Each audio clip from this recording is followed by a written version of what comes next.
1972년에 그래서 전남매일을 입사를 하셨는데 네, 그렇죠. 하필이면 그 해에 예.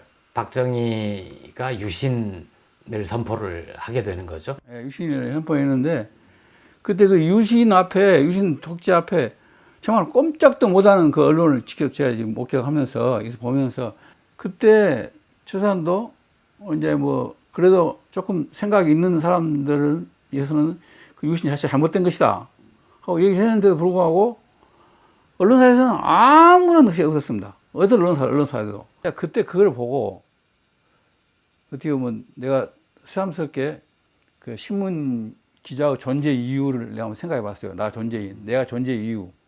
박원은 왜 존재하는가? 아니다 해야 할 때 아니다 하는 것이 언론일 텐데, 이제 그것이 아니라면 뭐 그 언론이냐 그것이. 제가 그래서 내 자신이 어떻게 보면 초라하게 느껴지기도 하고, 그러면서도 아 내가 할 일은 분명히 있구나. 내가 언론에 와서 내가 할 일이 분명히 있어. 언젠가 이런 일이 또 발생한다면 내가 그때는 국내 기사를 보도를 할 수가 없었어요.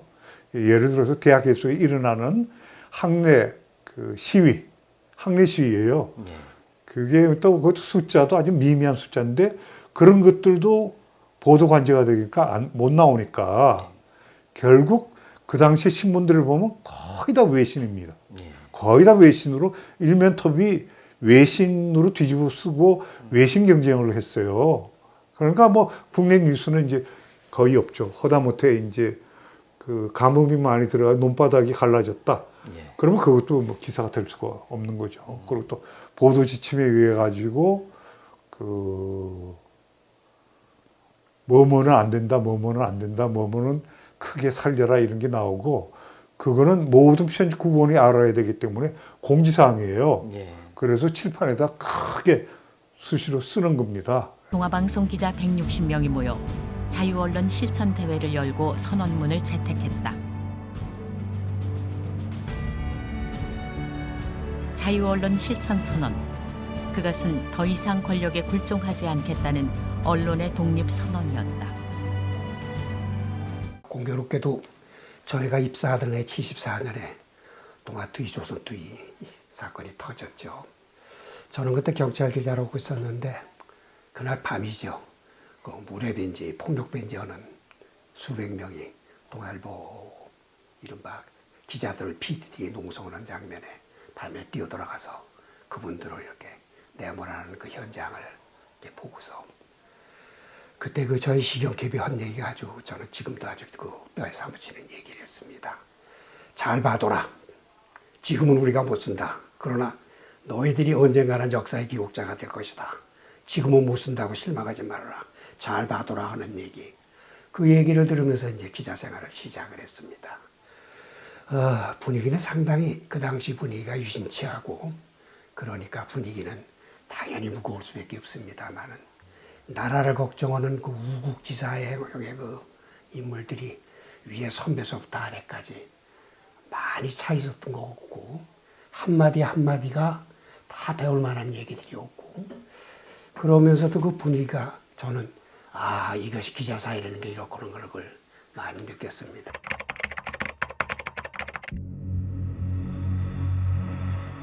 (1974년 12월에) 한국일보에 법외 노조가 설립이 돼서 활동을 하면서 이걸 우리가 이런 운동을 하면 곧 잘릴 수 있으니까 이거 자기 방어를 위해 가지고는 방어 수단을 강구해야 되겠다.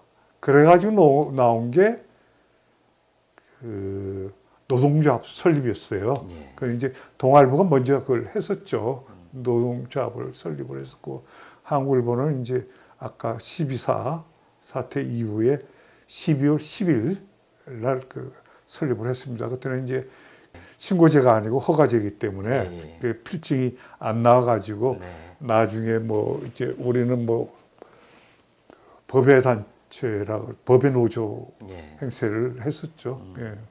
유신 시절이니까 그 모든 기자들이 그 위축감을 느끼고 있었고 실제 그 때로는 언제 잡혀갈지도 모른다는 공포감도 있었어요. 그런데 그 오후 2시에 강당이 꽉 찼어요. 그러니까 뭐 이런 사태는 뭐 처음이죠. 아마 언론 역사상. 그래가지고 거기서 이제 그 왔더니 뭐 중앙정보부하고 저 누구야 뭐 보안사 예. 또 경찰 치안본부의 그 경찰 그 정보경찰도 꽉 찼고 외신들도 막 오고 난리가 났었어요. 예.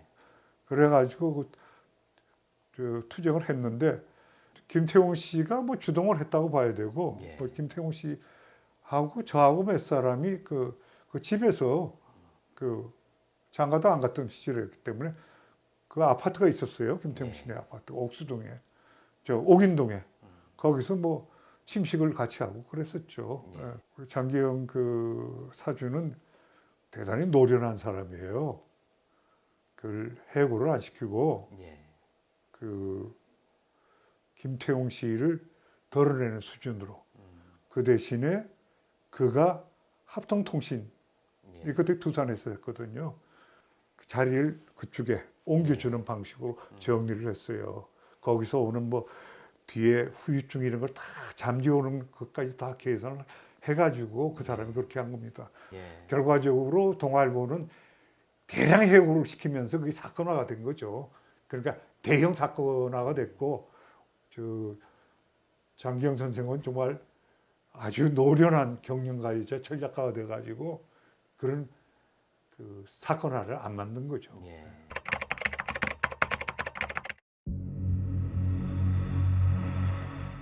제가 그때는 외신부에 근무했을 때인데요. 한국일보 외신부에 근무하던 김태웅 기자가 이쪽으로 자리를 옮겨왔습니다. 아마 한국일보 언론노조 결성을 둘러싸고 회사 측하고 찍혀갖고 있기가 힘들어서 이 합동통신으로 옮겨온 거로 기억하고 있습니다. 그때 그분이 이제 오면서 이제 자연히 이제 같은 부서에서 근무하고 그래서 저는 아주 천군만마를 얻은 것 같았습니다. 왜냐하면 합동통신도 이제는 언론자유운동 그쪽으로 이제 가야 할 텐데 너무 이제 이 분위기가 너무 안 돼 있거든요. 그냥 이제 아마 이제 재벌 두산그룹이라는 그 재벌 언론사들이 이제 언론사가 이 합동통신을 이제 인수하고 나서부터 이제 상당히 순화적으로 권력 그다음에 자본에 굉장히 순화적인 이쪽으로 길들여져 있었습니다. 그 분위기가. 그래서 이걸 타파를 하고 언론자유 운동을 하려면 상당히 쉽지 않겠구나. 그래서 제가 김태웅 회장한테 제안을 했습니다. 저 한국일보 그 경험도 있으시고 또 언론계에 또 발도 넓으시니까 우리 한번 언론운동 해야 되는데 문제는 우리 내부가 약하니까 우리 한번 핵심 기반 세력을 한번 구축합시다. 그래 비밀 서클 하나 만드시다. 제가 제안을 했습니다. 좋습니다. 그래갖고 첫 달은 그분하고 둘이서 만나고 몇 달 하다가 이제 한 분씩 주변에 이제 젊고 의식 있고 개혁 의지를 가진 이제 이 기자들을 포섭을 했죠. 97년에 이제 결혼을 했어요. 사내 결혼을 했습니다.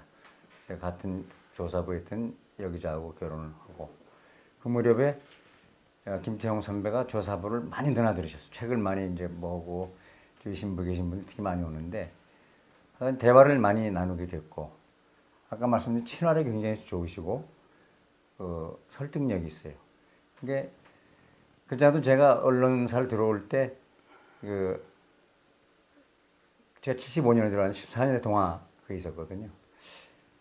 내가 언론사에 한번 들어가서 제대로 된 걸 한번 했으면 좋겠다는 생각을 가지고 들어왔을 때 말하자면 제가 김태형 선배는 의식화를 당했다고 그럴까요? 사내에서 아주 친화력과 말발이 굉장히 좋으셔요. 그리고 뭐 설득력이 논리가 정연하고 어느 순간 인간적으로 끌려 들어갔고 그러다가 어떤 모네 이너서클이 있다는 걸 이제 알게 돼서 들어가게 됐어요. 그래서 결국은 한 10대 명 정도가 됐습니다. 우리 모임에. 처음에는 비밀 결사 조직. 비밀 결사 조직이었죠. 그런데 계속 비밀 결사를 했어요. 그러면서 정기적인 한 달에 한 번씩 모이고 모임은 주로 어떤 음식점 같은데 방 있는데 그런 데 가서 주로 했던 걸로 기억이 납니다. 그리고 얘기는 언론사 전반적인 그 상황, 그다음에 이 권력. 왜냐하면 정치 권력이 이제 이 동행 어떻게 했다에 따라서 이제 언론이 이제 좌우되니까. 그래서 이제 그런 얘기를 많이 했습니다. 언론 내외 상황에다가 그다음에 이제 우리 내부에 우리가 좀 어떻게 해야 할 건가 이런 상황에서 그다음에 우리가 이제 언론사회 활동을 하려면 우리 내부에뿐만 아니라 대외적인 활동도 중요한 게 타사하고도 또 이게 교류도 하고 또 기자 사회 전체를 또 개혁하려면 또 동아조선, 조선투이 이분들하고도 또 교류를 하고 그러려면 자금이 필요하다. 그런 이제 필요성이 있을 때 제가 제안을 했습니다. 그걸 개인적으로 쓰지 말고 전지를 이거를 이 모임에다가 기탁을 해갖고 이걸 가지고 활동 자금으로 쓰자. 언론 자유를 위한 활동 자금이요. 그걸 쓰는 쪽으로 우리가 활용을 했습니다.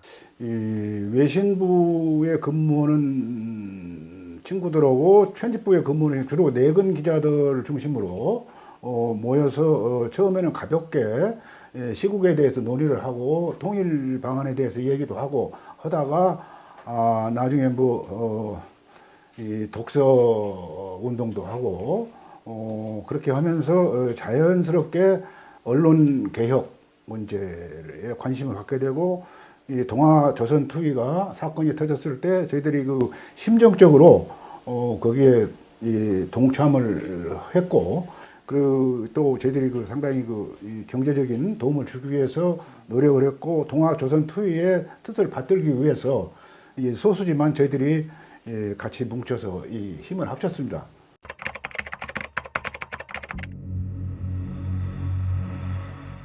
(1978년도인데요) 그때 이제 중앙매스컴에는 노동조합이라든가 이런 것들이 없기 때문에 그 소위 기수 모임이 굉장히 활발합니다.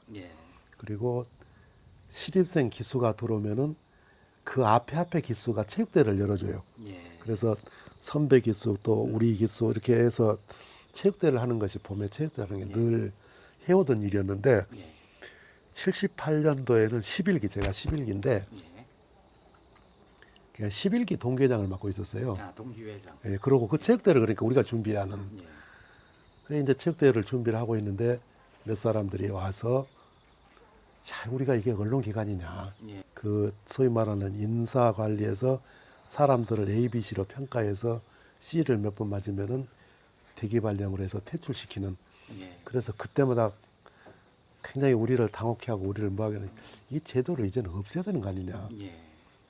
그래서 그거를 그 체육대회 날에 그거를 터뜨리자.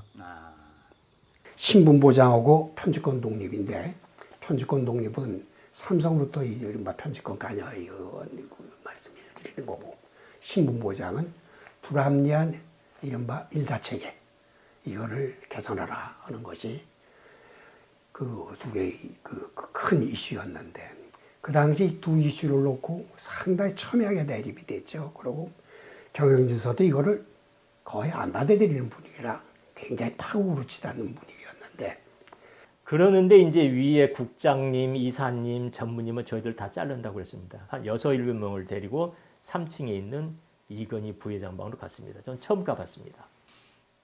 그러더니 조용히 있더니 이건희 부회장이 당신들의 주장을 들어보자. 그래서 저희 결의문을 줬죠. 주장의 개요가 어떤 것이었어요? 주장의 개요는 언론은 일반 상업과 달리 국민을 주인으로 하고 언론의 정도를 걸음으로써 거기에서 신뢰도를 얻어서 그 신뢰도가 다시 국민들한테 이바지하고 거기에 마침 다른 경영도 한다면 함께 공생공영을 한다 이런 내용이었습니다.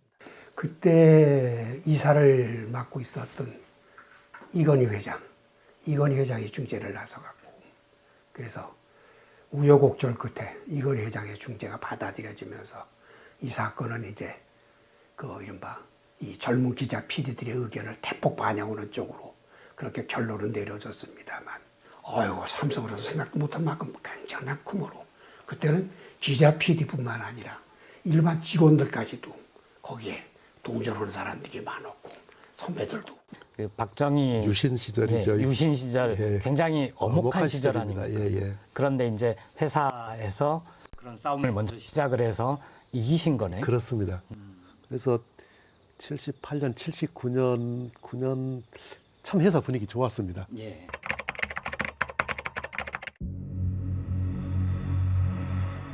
(6월) 초순에 예. 그 조선일보가 흔들리는 한국 농정 해가지고 한국이 저 정부가 상당히 잘못하고 있다.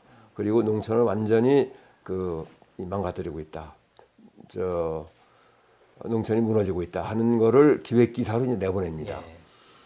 그러고서 하루인가 이틀 후에 경향신문이 그 말하자면 반박하는 그런 시리즈 기사를 일면에 게재를 합니다. 1회를. 그러니까 기자들로서는 아니 제대로 기사가 저 조선일보가 보도를 한 거를 경향신문이 완전히 정부 앞잡이로서 그거를 반박하는구나. 그래서 굉장히 그 창피함을 느끼고 그 비판을 많이 받았습니다. 이제 통합 기수들이 모여서 결의를 합니다. 그냥 있을 수가 없다. 예. 그러니까 그 우리가 지금 경향신문이 잘못 보도하고 있는 것을 문제를 지적하고 그리고 기관원이 상주하는데 못 들어오게 하고 기본적인 것들을 좀 조치를 취해야겠다. 예. 그래가지고 성명서를 작성을 하고 그거를 그때 그 통합기 말하자면 대표 역할을 맡고 있던 경찰 기자 고영재 기자가 그 선언문을 낭독을 하고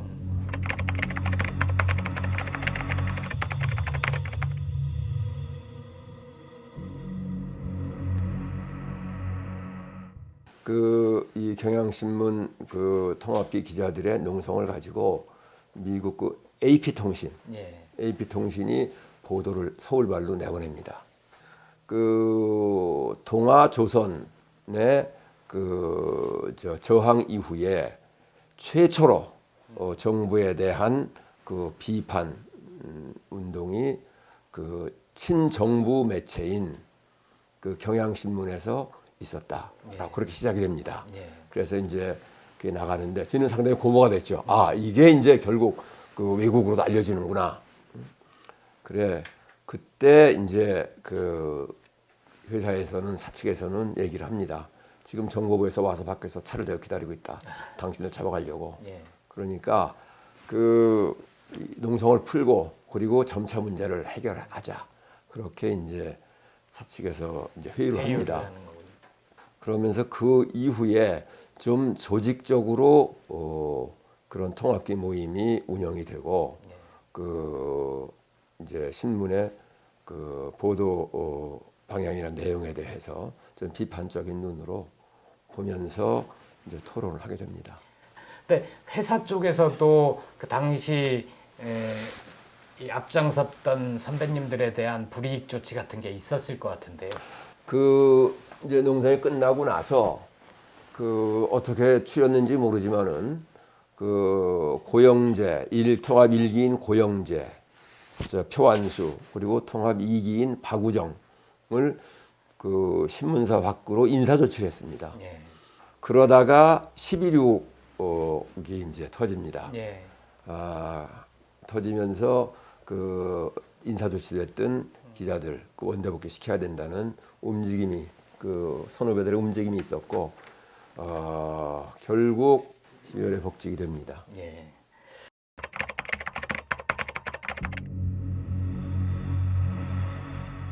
박정희 대통령 말년에 접어 들어가면서 우리가 생각 못하던 일들이 벌어지기 시작했는데 그 중에 하나가 와해 지여공 사건이라는 것이 마포 당사로 신민당이 옮겨가면서 와해 지여공들이 거기서 농성을 하고 농성을 하면서 어느 날 밤에 이른바 경찰 특공대들이 거기를 가서 당시 김영삼 총재도 구타를 하고 비서실장하던 박건흠 씨는 거의 중상에 가까울 정도로 그러면서 YS 여공들을 밀어내게 되는데 당시 TBC 기자 한 분이 그 현장에 있다 상당히 많이 구타를 당했어요.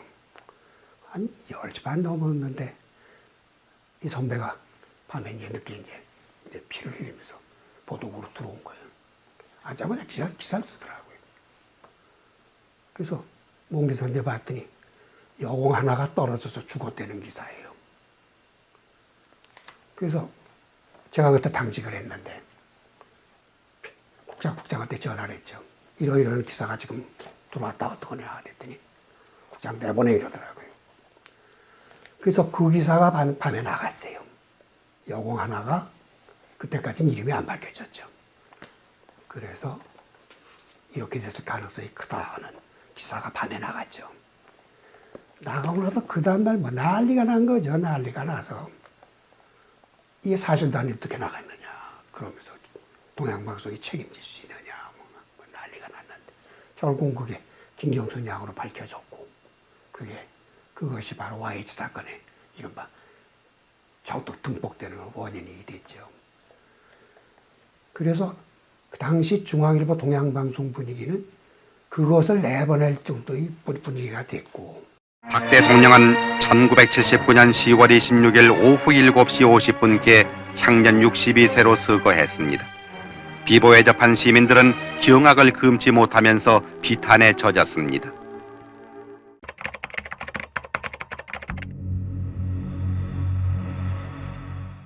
(1979년 10월 27일) 저로서는 절대 잊어버릴 수 없는 날이죠. 당시 중앙청 뒤에는 문공부로 빨리 들어오라, 기자를 보내라, 긴급 발표가 있다.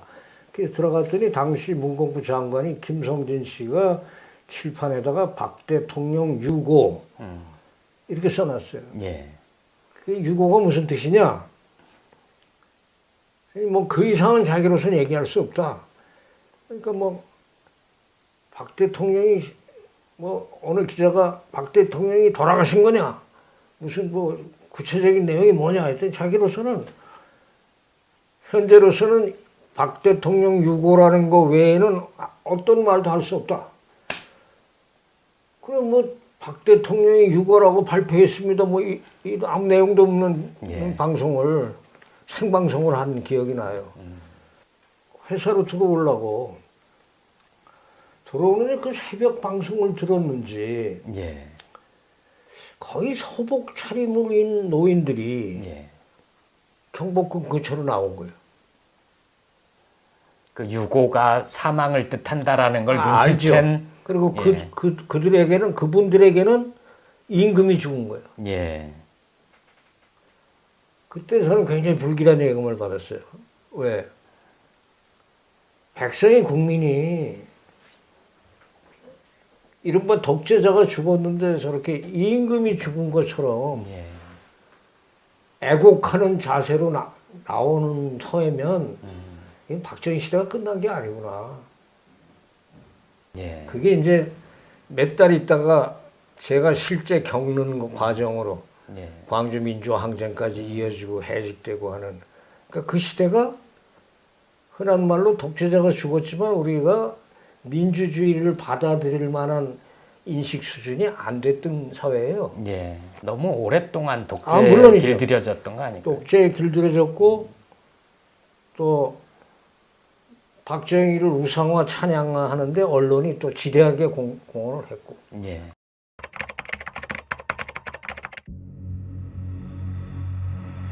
그때 동아일보 사내에서 방송 보도국, 동아방송 기자들이 먼저 모였어요. 그래서 야, 이게 유신, 박정희가 죽고 이제 유신 독재가 끝났는데 언론이 좀 바꿔야 되는 거 아니냐. 그래서 뭐 중견 기자 몇 명, 젊은 기자들 몇 명. 그래서 예를 들면 우리가 할 수 있는 일부터 하자. 출입처에서 촌지 같은 거 받지 말자. 예를 들면 자정결이네. 나름대로 자정결을 했어요. 그다음에 이 언론 자유를 위해서 우리가 어떤 실천을 할 건지를 우리가 앞으로 모임을 가지고 뭘 하자. 그런 다음에 11월 22일쯤에 자유언론 실천을 위한 결의 이런 걸 발표를 했습니다. 동아는 그 전에 1974년 유신체제 한창일 때 동아일보 기자들 중심으로 해서 자유언론 실천, 자유실천이 있었죠. 이제 우리는 그 뒤에 입사를 한 사람들이고 그 사람들은 다 우리 선배들은 다 나가고 없었고 암흑기였는데 어쨌든 10월 박정희가 죽고 이제 11월 달에 이미 이제 좀 바꿔보자 우리가. 우리가 할 수 있는 일부터 바꿔보자 해서 자유 언론을 위한 결이라는 유인물을 만들어서 돌렸어요. 예. 그들이 뭐 간부들이나 뭐 차장급 이상 고참 기자들은 이거 지금 이럴 때 아니다. 지금 상황이 어떻게 돌아가는지 모르는데 신중해야 된다. 예. 상황을 좀 더 지켜보자. 뭐 이제 이런 분위기였고, 방송보도국에서 먼저 아마 그게 동아방송이 박정희 죽고 나서 1979년에 최초의 대한민국 언론사 내에서 아주 작은 운동이었지만 동아방송 보도국 기자들이 자유언론 실천을 위한 유인물을 돌린 건 아마 그게 최초일 거예요. 예. 그 다음에 이제 동아방송의 영향을 받아서 이듬해 봄에 동아일보 기자들이 움직이기 시작한 거예요. 예. 그래서 동아일보가 1980년 4월인가? 3월 19일. 네, 그 편집국에서 자유실천 그 유인물을 하고 발표하고 공개를 하고 합니다.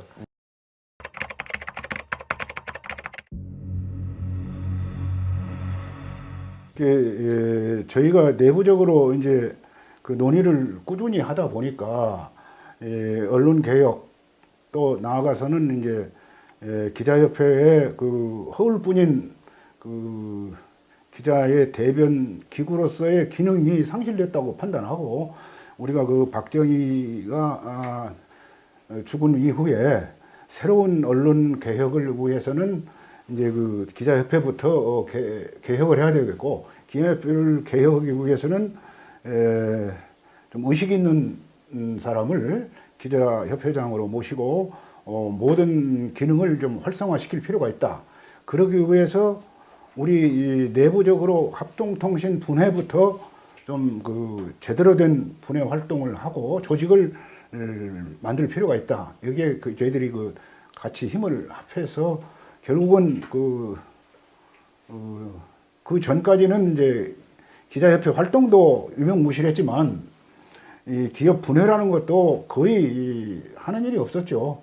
그 기업 분회장도 선거나 투표가 아닌 그냥 이 회사 내지는 중앙정보부에서 이렇게 임명하는 정도의 그 수준이었기 때문에 정치부 출신들이 이제 돌아가면서 그렇게 했었죠. 지금까지는 투표를 한 번도 해보지 않았기 때문에 어쨌든 이 투표를 할 수 있는 기회를 달라고 이제 통사정을 하고 이제 압력을 넣어서 저희들 내부에서 이제 논의한 결과 편집부에 몸담고 있는 제가 나가기로 이제 내부적으로 이렇게 합의를 했고요.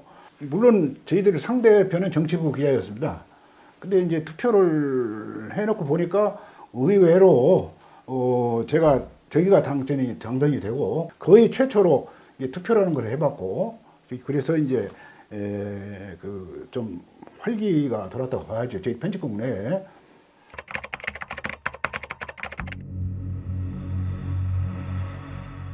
그 당시만 해도 무슨 정별이다, 구테타다, 뭐가 일어나면 가장 먼저 장악을 해야 될 곳이 방송국입니다. 방송국을 누가 점령하느냐 굉장히 중요하죠. 그러니까 중앙일보, 동양방송은 방송국이기 때문에 첨예한 대립처가 됐다, 이렇게 보면 되겠습니다. 11.6이 일어났을 때 뭐 엄청나게 대단했죠. 대단하고. 이것이 가장 첨예하게 큰 분위기가 참 엄청났던 데가 12.12 전이었던 것 같습니다. 그 보초로 쓴 사람들 비표 딱 달고 저 전방에서 간 내려온 그냥 얼굴 까먹고 눈만 반짝반짝한 분인들 잠깐 딱 앉아 이렇게 서 있는데 이렇게 옆에서 이 사람들 얘기하는 거 분위기가 이상해요. 12.12 전에. 그러더니 우리끼리 총질해야 돼, 어찌해야 돼, 우리끼리 총질해야 된다는 얘기가 무슨 얘기인지. 저희는 그 당시엔 몰랐지만 이게 뭐 국내에 뭐 심각한 일이 벌어지나 그랬죠. 그 다음날 들은 얘기입니다만 우리 최고 교육 중에 한 분이 걱정이 돼서 보도국을 한 번 이렇게 내려오셨던 모양이에요. 내려왔는데 핏발에서 육군 대위가 너 뭐야 이렇게 된 모양이에요. 저 누군데요 이랬더니 누구면 나야로 따귀를 때렸다는 겁니다.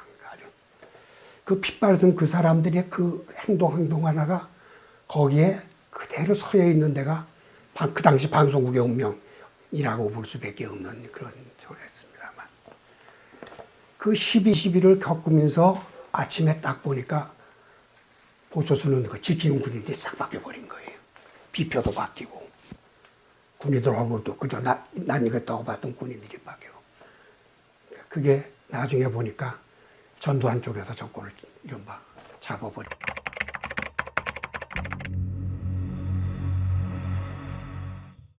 박정희 그 유신 독재 체제가 12.6 사건으로 이제 그 무너지면서 그 언론 자유에 대한 기대 또는 특히 그 사회의 그 민주화 요구가 굉장히 그 분출하기 시작을 했죠. 그런데 이른바 그 전두환을 비롯한 그 정치군인들인 신군부들이 12.12 사건 군사 반란을 일으키면서 그러한 기대, 희망 이런 게 급속도로 그 냉각화가 돼요. 그러면서 사회가 그 상당히 혼란스러운 국면으로 넘어가면서 이제 80년 초에 그 짧았던 서울의 봄이 이제 그때 시작이 되면서 사회 각계각층에서 그동안에 패집돼 왔던 유신 정부에 억눌려 왔던 국민들의 그 민중들의 요구가 막 분출하면서 특히 우리 신문사만 하더라도 유신 정부에 순치된 이런 그 기자들로서는 그러한 그 사회적 현상을 보면서 분노를 느끼지 않을 수가 없었잖아요. 우선 이런 부분에 대해서 그동안에 유신 정부에 순치되던 언론인의 그 마음가짐 또는 언론인의 시대적 사명 이런 부분에 대해서 반성을 하고 각성을 해서 우선 새로운 그 언론으로서 우리가 태어나지 않으면 안 되겠다 하는 이러한 그 생각들이 나타나기 시작했습니다.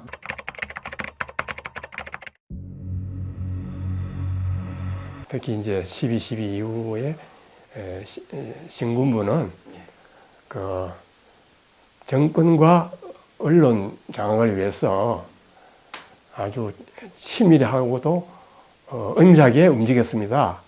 그래서 야당 정치인 유력한 야당 정치인들을 이간시키기도 하고 또 대학생 시위를 조금 뭐랄까요 사회 혼란을 드러내기 위해서 부추기는 그런 측면도 있었습니다. 보안사 정부처의 이상재 주도로 주요 언론인을 회유 포섭하는 그 이른바 K 공작도 이제 수립돼 가지고 추진되고 있었습니다. 검열이 계속이 되면서 특히 이제 1980년 3월달 그 보안사에서 20년 동안 대공 업무를 해왔던 그 이상재가 언론 검열단에 합류하면서 언론 대책반을 만들어 가지고 그 다음부터 언론 검열이 굉장히 교활해져요. 그리고 언론 검열을 권력 탈취 수단으로 악용하려는 조짐이 아주 노골적으로 보입니다. 예를 들면은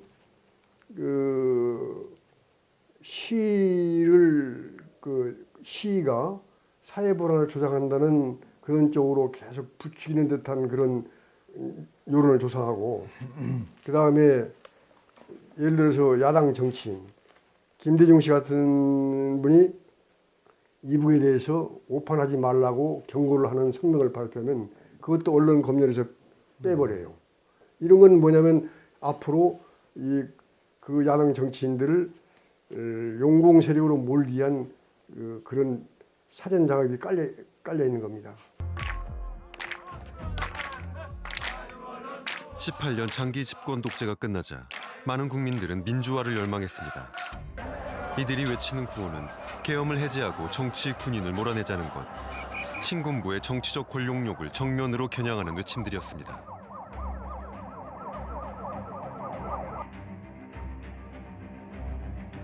자신의 정치적 입지에 위협이 되는 시민들의 주장이 연일 신문과 방송을 통해 쏟아지는 상황을 타개하고자 보안사 내에 언론 대책반을 신설합니다. 그리고 이 작전의 수립을 이상재 준이에게 맡겼고 그는 이를 K 공작 계획이라 명명합니다.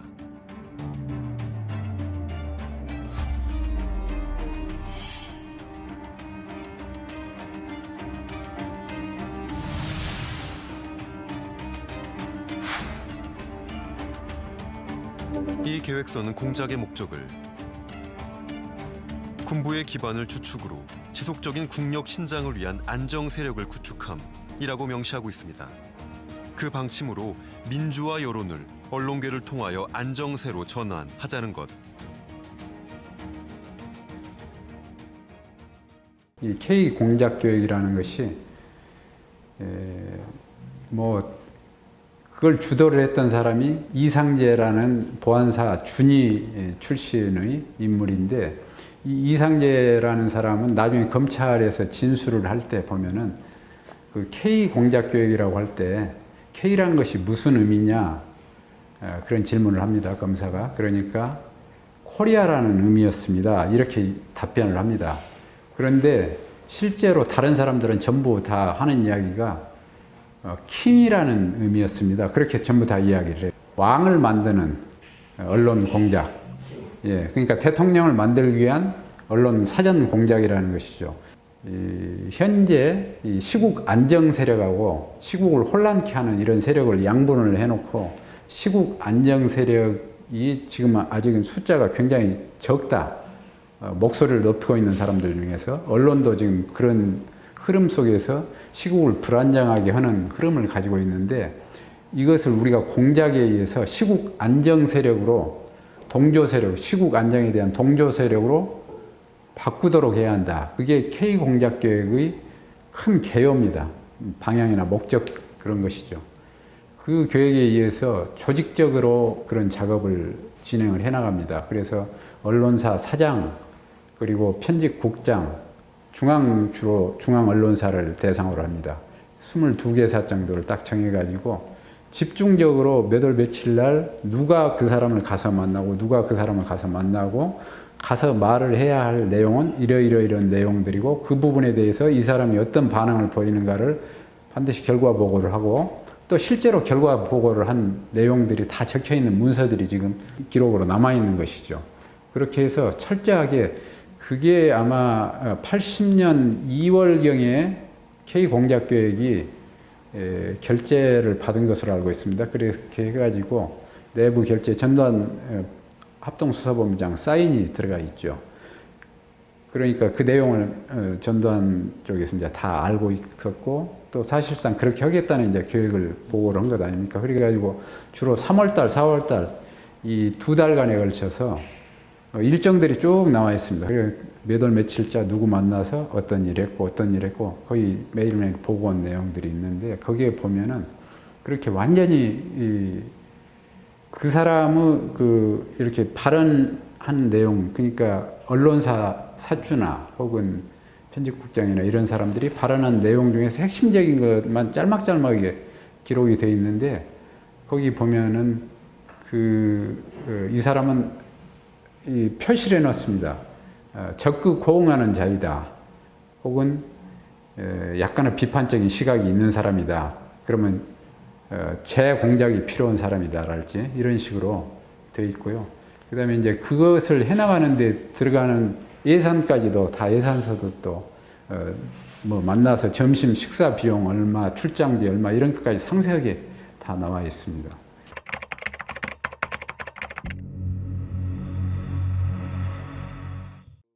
(80년) 이제 서울의 봄이라고 일컬었는데, 그 학생들 이제 시위가 이제 그 전국화돼 가고, 그럴 때 언론사에서도 이제 움직임이 있고, 그때 각 사의 분회가 다 이제 개편을 합니다. 그러면서 그 전에는 그 분회장을 그냥 선배가 후배한테 물려주는 식으로 이렇게 형식적으로 이루어졌었는데, 경향신문에서는 그때 이제 그렇게 될 경우에는 누가 분회장 될 게 이제 뻔합니다. 그런데 그렇게 해서는 우리가 언론을 지킬 수가 없다 해서 이제 그 기수 선배가 아닌 그 경향 출신이 아닌 편집부 차장 김충용 선배한테 부탁을 합니다. 저희가 밀어드릴 테니까 분회장을 좀 해달라. 이제 거기도 수락을 해서 그 완전히 독립적인 체제로 이제 나갑니다. 이제 기수 선배들, 경향 출신 기수 선배들이 제동을 걸고 그러면은 이 원래 통합기는 말하자면 숙련된 이제 그때만 해도 이제 뭐 약 1년 가까이 그런 운동을 했기 때문에 상당히 좀 숙련이 돼 있었죠. 그래서 조직적으로 그 선배들을 이렇게 반격을 하고 그래서 그 상당히 자유로운 분위기 속에서 그 자유언론 쪽으로 좀 방향이 그렇게 좀 나가죠.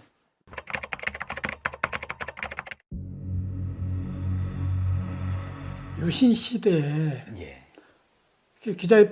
기자협회가 존속하고 있었잖아. 기자협회도 그렇고 분해 활동이 말만 뭐 이것만 했지 실적으로 없었어. 활동이 없어. 몇 사람이 그걸 기업 분해를 활성화해서 무엇을 하자. 그런 움직임이 있었단 말이야. 나는 무슨 하려고 한 건 아닌데 활성화하기 위해서는 그런 거 직접 투표도 해보고 그래야 될 거 아니냐. 그런 논리로 얘기한 건 뭐 기업 분회장을 하게 된 것은 그때 안 하면 또 내가 무섭게 되잖아 사람이.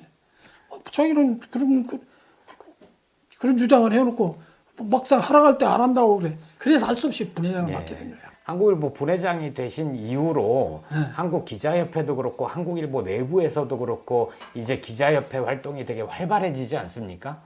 어떻게든 11.6이 난 뒤로는 기자협회, 한국일보는 진짜 좀 활성화되기 시작하는 거지. 다른 회사도 약간 영향을 받고 한국일보가 또 유독이 또 그런 데는 강했어 그 당시에는. 막 때만 되면 언론자의 말만 하지. 다 구체적이어야 된다. 유신 언론인 문제를 제기한다. 내가 유신에 적극 협조했던 사람을 문제에 삼겠다는 표시를 한 거지. 그런데 그것이 밖으로 퍼져버렸단 말이야. 그런 게 이제 안기부에서 거의 딱 찍히지. 요주의 인물로 찍히지. 그렇지. 그것이 가장 핵심이야.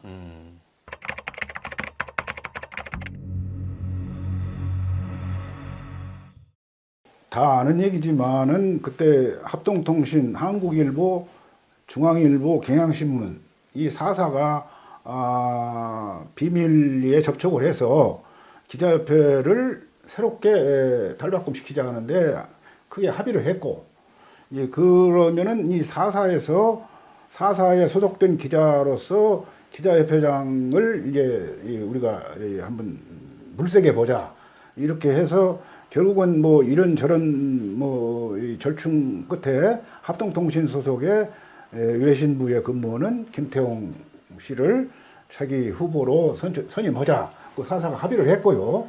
내부적으로 4사는 결속을 단단히 해서 이 김태홍 후보를 단일 후보로 당선시키는데 협력을 하자 해서 똘똘 뭉쳐서 저희들이 이 김태홍 씨를 당선을 시키는데 별 무리가 없었습니다. 기자협회는 존재했었지만은 유신 시대에도 거의 그 숨을 쉬지 못하는 상태였는데 속속 각 언론사에서 분해가 다시 부활을 하고 언론 운동이 시작이 됐다고 볼 수 있죠. 3월 31일 날 이제 마침내 기자협회가 개편이 돼요. 1980년 3월 31일. 거기서 김태용 회장이 선출이 되면서 이제 본격적인 기업 활동이 시작이 됐죠. 김태용 기자협회장은 원래 한국일보에 그렇지. 계시다가 나보다 다음 기로 들어왔어. 그래서 나하고는 친구 사이야. 그래가지고 이제 합동통신으로 기자협회 부여는 난 생각도 안 한 거고 김태용이 나하고 친구거든. 내 이름을 끼워넣더라고.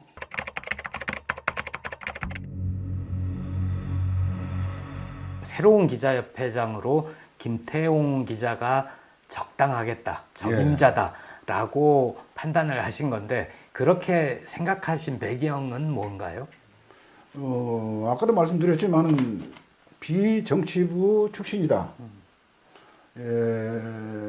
내근 기자로서의 그 어떤 그 외부의 어떤 이 정치적이나 경제적인 그 어떤 그 회유나 뭐 이런 거에 물들지 않았다.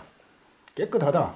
그래서 또 본래 평소에 김태웅 그 후보가 그렇게 또 그 주장을 해왔고요. 그리고 저희들 합동에서는 다 아는 일이지만은 아무튼 그 다른 사회에서도 김태웅 후보에 대해서는 많이 알고 있었어요. 아무튼 김태웅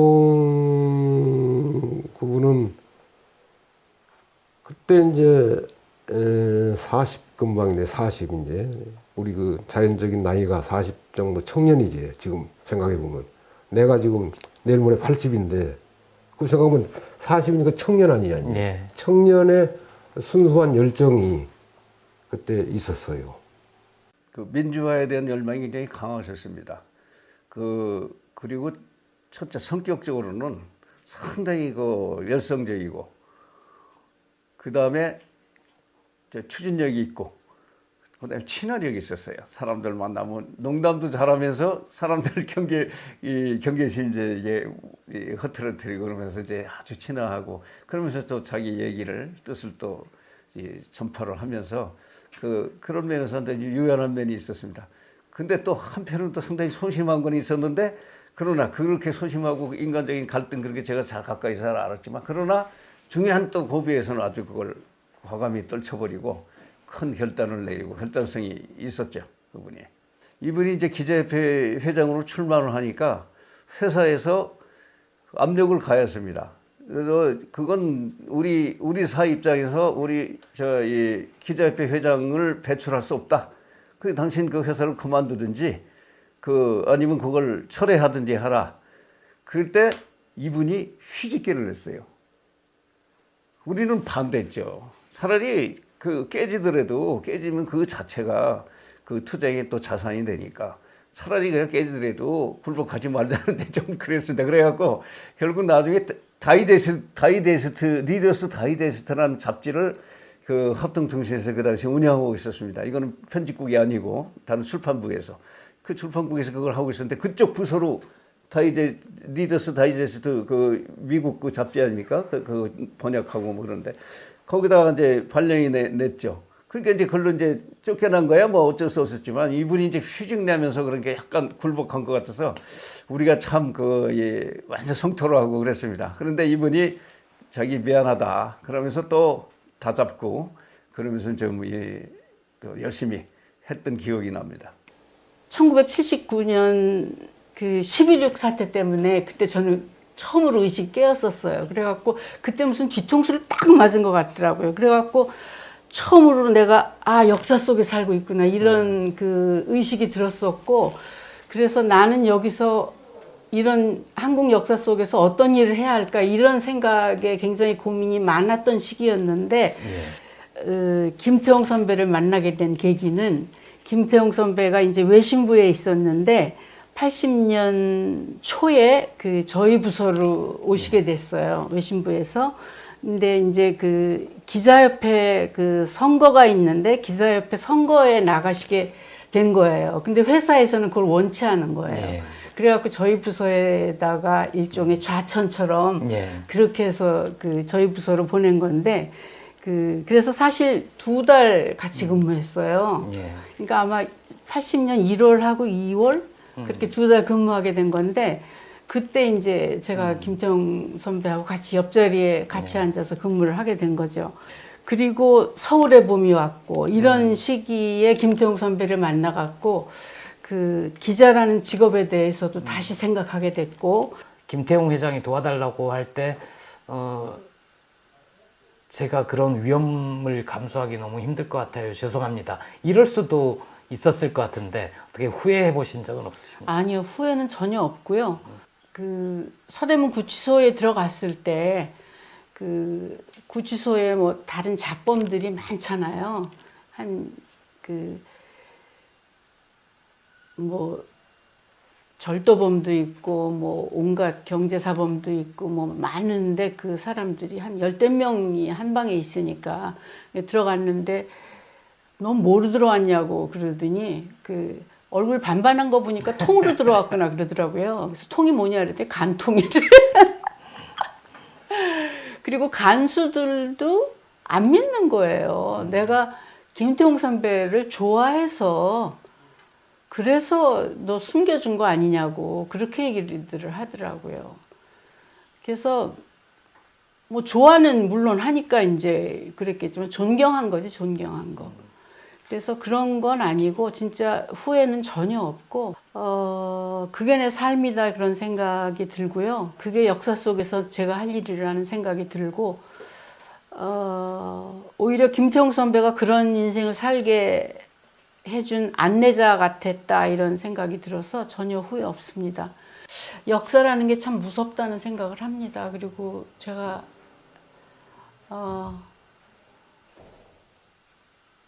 역사 속에 살고 있다라는 그런 느낌을 다시 한번 절감하면서 내가 죽은 다음에 누군가 이거를 보겠구나 이렇게 생각하니까 진짜 그러네요.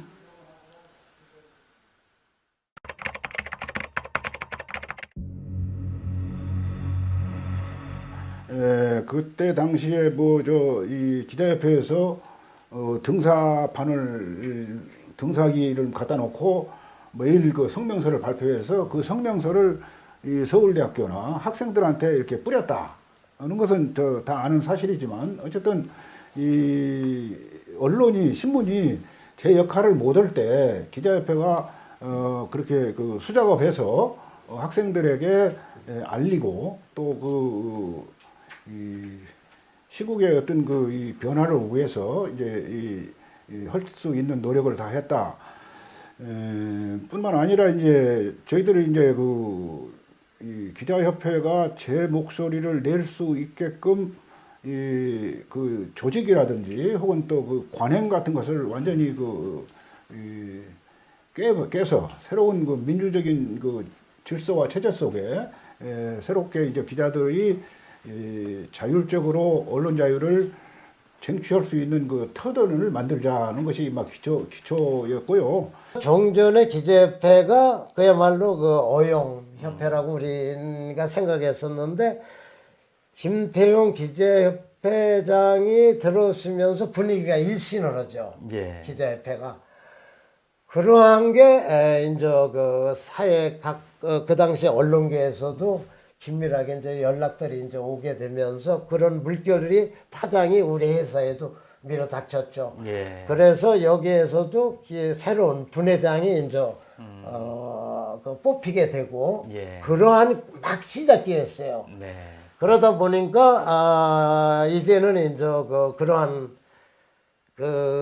조금 이렇게 지평이 넓혀지면서 그 기자협회 분회에 이제 요구사항을 전문 기자들이 하기 시작을 했죠. 예.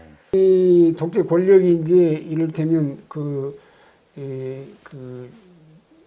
무너지는 그 과정에서 오히려 언론들이 정신을 차려서 이렇게 나가야 될 텐데 회사 자체 내에서는 아직 그 두려움에 쌓여가지고 예. 이렇다 할 그런 움직임을 보이는 것보다는 젊은 기자들의 동태를 잘 파악해서 그런 것들이 이렇게 함부로 나서지 못하도록 하는 그런 것들이 좀 심했죠. 예. 그런데 이제 당시에 한국 기자협회가 이 쇄신을 기치로 내걸고 나온 그 김태용 그 기자협회장과 이제 함께 하면서 예. 그 과거에 돌아다 보지도 않았던 기자협회 이 각 그 분회, 예. 각 언론사 분회 이 젊은 사람들이 그 참여를 하기 시작했죠. 기독방송도 마찬가지로 그렇게 해서 참여를 했습니다. 예. 그것을 조직을 바꿔내는 거에 이제 주동자가 접니다, 이제 이게. 예. 그리고 그 대신 이제 선배들과의 그런 관계들이 있기 때문에 분회장을 이제 후배들은, 제 밑에 후배들은 저보고 분회장을 하는데 그러지 말고 예. 제 위에 선배 중에서 이 분회장을 모시자. 이렇게 이제 후배들을 설득해가지고 그 후배들이 다 다른 사람들이 이제 이렇게 여기저기 이야기를 좀 해보는데 그 이리 핑계대고 저리 핑계도 빠져나가고 이제 그랬었죠. 근데 마침 권영국 그 선배가 알았다. 그건 저 힘들더라도 내가 한번 해보겠다. 그래서 그 이제 그분이 그걸 맡아주기로 하고 그 다음에 한겨레 그 사장을 지냈던 고이범 기자. 그 이제 저보다 후배인데 고이범 기자를 보도분과 위원장을 하고 시키고 그 다음에 저는 이제 권익옹호 그 분과 위원장을 맡아서 이제 3인 체제로 이렇게 꾸려가고. 신군부 입장에서는 당연히 중간하면 이렇게 언론만 통제하면은 잘 통제하면은 자기들이 중간하면 그 정권 찬탈 것이기도 완전히 그대로 계획대로 딱 대건 틀림없는 일이고 그러다 보니까 그것은 엄청 심해졌고 그것도 이제 그래서 저 사람도 그때 이제 막 그 보도 지침 각 신문사에 전달되고 하고 특히나 이제 광주는 전라도에서는 그 김대중 그 보도 지침에 나중에 저도 이제 확인한 것이었지만은 그 김대중의 요즘은 거동이면 거동 심지어 뭐 김대중에 대해서는 하여튼 그 김대중 그냥 참 이름 석자만 나와도 그냥 사람들이 그냥 다 휘하고 그러니까 이제 전라도 사람들은 특히나 그만큼 거기에 사람들은 기대가 컸으니까요. 마침 그때 또 이제 제가 그 기자협회 전남도 지부 내가 일종의 사무국장을 했어요, 제가. 쭉 그 기자협회에서 보낸 그 문건을 보면은 아, 서울에서 언론이 어떻게 움직이고 있다는 것을 정말 이제 또 각 정치권, 노동계 어떻게 움직이고 있다는 것이 가끔가다 제가 읽어서 볼 수가 있어요. 그래서 보면은 아, 이거 이제 정말로 이거 진짜 이거 한판 신군부하고 언론하고 정말 한판이 큰 판이 있겠구나 이런 생각. 예감을 미리 했죠. 그걸 이제 그때는 나도 분명히 내가 이렇게 한번 내 몫이 있을 것이다 이런 생각을 했어요, 제가.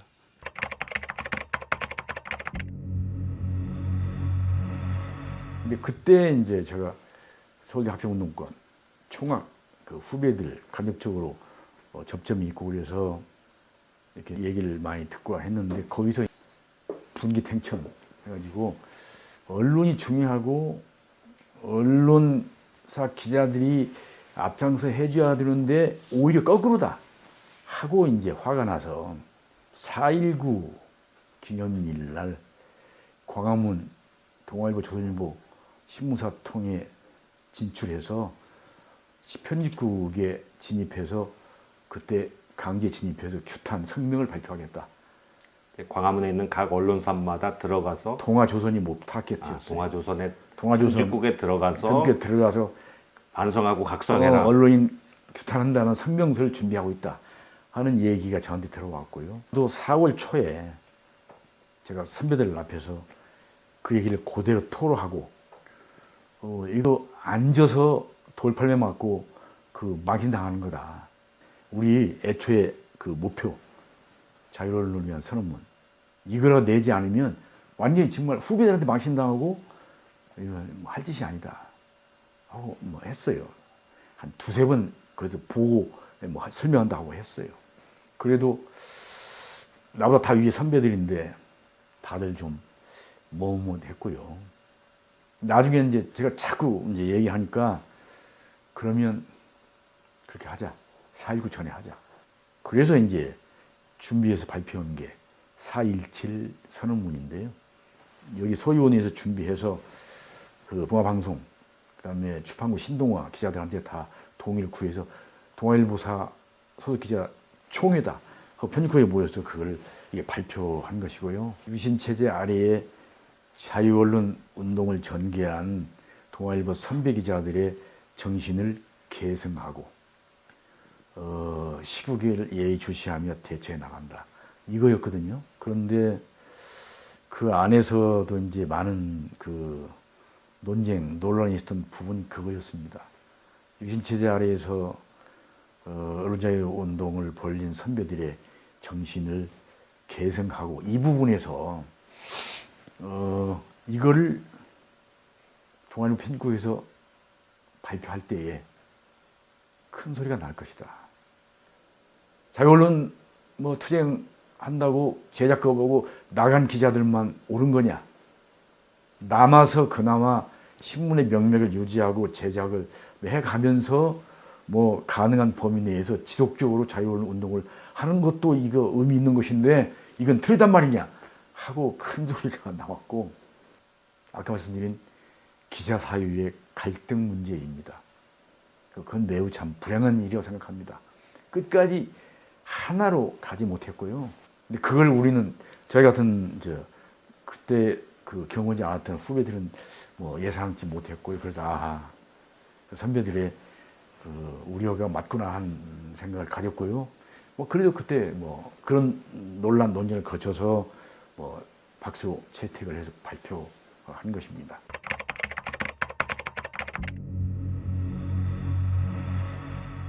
이른바 11.6이 나고 그 이후부터는 저희들이 뭐 우리가 능동적으로 하지는 못했지만 박정희라는 독재자가 사라졌으니까 뭐 대학도 그랬지만 저희 언론계 젊은 사람으로도 볼 때 제대로 된 언론을 좀 펴지 않을까 이런 생각을 했습니다. 그래서 뭐 그 우리 젊은 기자들이 이른바 이 4월의 봄 그 무렵에 4월 정도부터 이 언론에 관해서 더 진지하게 의견도 나누고 우리가 이렇게 기자 생활을 사실 했는데 이게 뭐냐 여태까지 너무 이 언론의 길을 펴지 못했다. 우리가 스스로 검열도 했고 데스크도 지시했지만 이 유신 밑에서 너무나 기자로서 제대로 길을 가지 않았다. 그래서 우리는 참여한다. 그 부산 기자협회, 부산진 동네 기자단에서 저희들이 회사에 들어가지 않고 그 경찰서 앞에 어떤 장소를 마련해서 거기에서 이렇게 모여서 우리가 결의를 하자. 동네 경찰서 기자들이 전부 다 거의 다 사인을 했던 걸로 기억하는데 그 한 30명은 넘었다고 봅니다.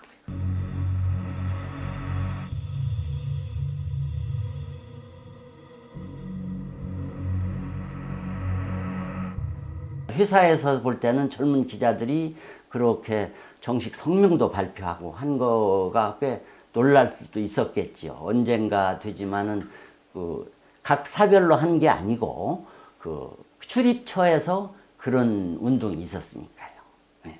다른 데와 좀 빨랐습니다. 다른 데보다 하고 다른 데보다 출입처 중심으로 했다는 것도 상당히 다른 그렇습니다. 데와는 좀 특이한. 그래서 아마 우리가 서울보다 서울에서도 회사별로 뭐 여러 가지 그런 운동이 있었지만 그렇게 모여서 기자단 형식으로 발표한 거는 서울보다도 더 빠르지 않았을까 싶기도 하고 적어도 하여튼 저희가 꽤 빨리 그런 행동 내지 결의를 했습니다.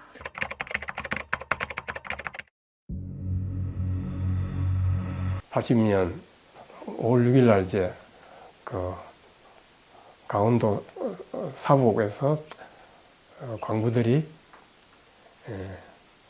근로조건 개선을 요구하는 시위를 벌였습니다.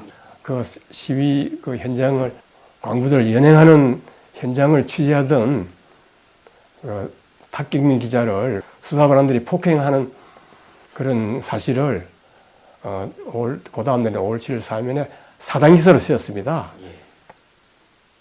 그런데 검열에서 삭제 지시를 받았습니다. 완전히 빼라는 거죠.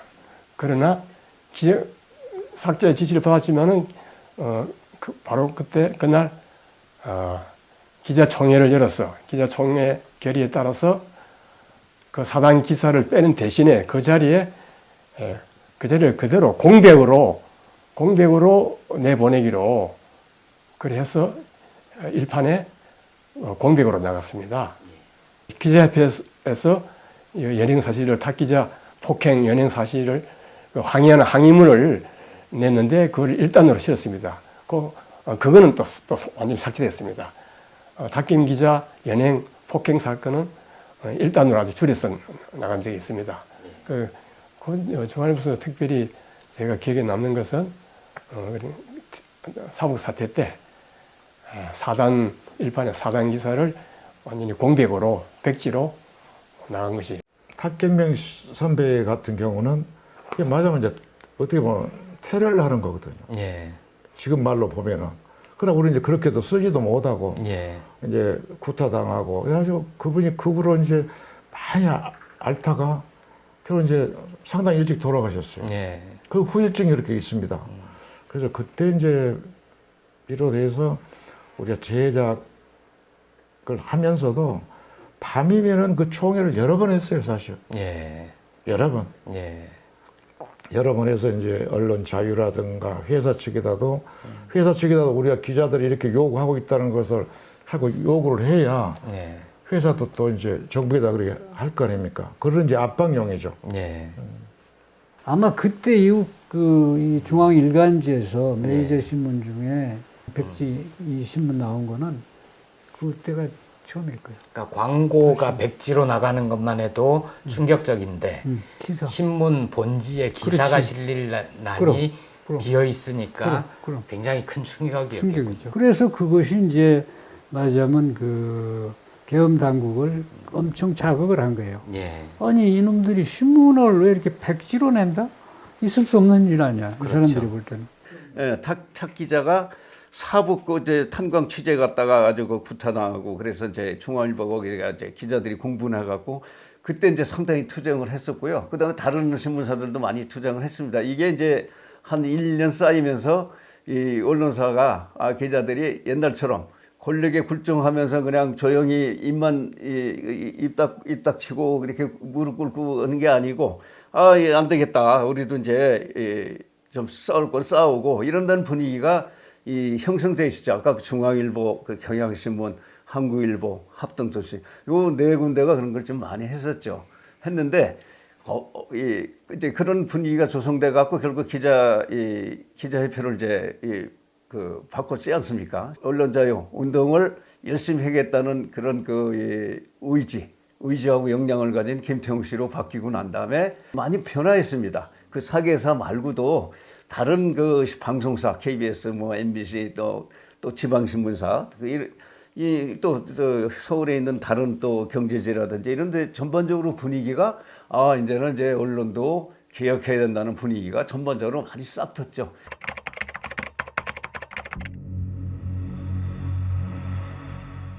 (5월 8일하고 9일) 이틀간 편집국 국장단, 부장단, 기자들 한 밀백여 명이 이제 모여서 총회를 열었어요. 그래서 거기서 이제 총회에서 경향신문 기자들이 과거 우리가 유신 체제에서 안주해왔고 지금은 계엄 체제에 안주하고 있다라고 통렬하게 자기 반성을 하면서 계엄 철폐, 조속하게 철폐하라. 그 다음에 언론 검열 철폐하라. 그 다음에 기관은 출입금지하라. 이런 요구를 했는데 5월 10일 날 아침에 편집국에 우리 결의문을 붙였어요. 대개 5월 달에 본격적으로 이제 그 기자들의 그 여러 가지 결의 표명도 나오고 또 검열 거부, 그다음 계엄 철폐. 사실 검열 거부하고 계엄 철폐까지 나가도 제작 거부까지는 결의한 언론사들이 별로 없었어요. 그 당시 편집국 입구, 경향신문 편집국 입구에는 착검을 한 수경사 헌병이 2명이 서 있고, 그 다음에 머리를 짧게 깎고 양복을 입은 그 보안사 요원이 무시로 거의 상주를 했어요. 편집국 안에서. 그런 상황에서 우리가 그런 결의문을 하고 기관원 출입금지 표지를 붙인 겁니다. 실제로 그 후에 며칠 동안은 기관원이 안 보였어요. 그 머리 짧게 깎은 그 보안사 요원이.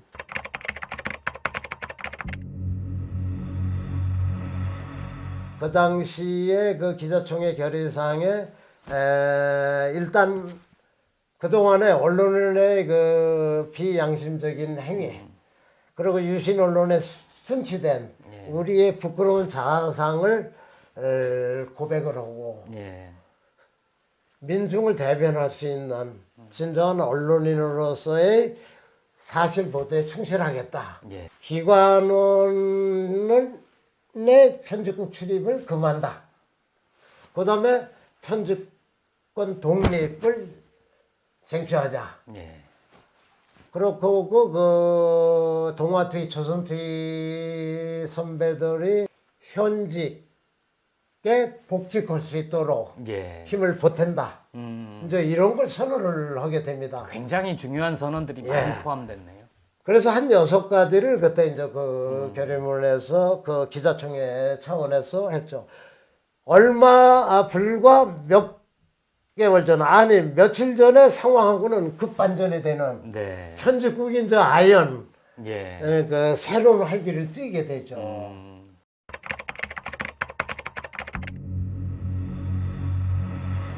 5월 12일, 13일 예. 정도에 이제 그 보도국 한 50명, 60명 정도 예, 그 내부 그 기자총회가 있었고, 그래서 이제 구체적으로 그때 이제 그 기적 분회장 그 이대우 선배 그 선언문에는 이런 거를 우리가 결집을 해서 제작 거부라든가 이걸 본격화하고 그리고 그 주장을 담은 그 리포트를 그 다음 날 그 김상균 기자가 그 리포트를 해서 그 시청자들한테 그 보도국 안의 움직임을 그렇게 전달을 했고, 방송 뉴스를 통해서 네. MBC 보도국 기자들은 이런 일을 앞으로 해나가겠다. 예, 이런 결의를 예. 했고 앞으로 제작 거부를 통해서 우리 그 의지를 펴보이겠다. 예.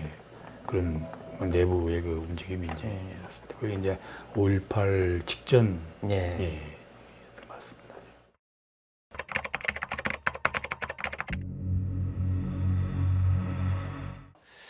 지방사에서는 처음으로 5월 13일 날 자유언론 실천 선언문을 내가 직접 작성을 하고, 그것을 가서 이제 앞에 가서 읽고, 이제 기자들 전부 다 말하면 전부 다 동의를 해줘서 선언문 채택했어요.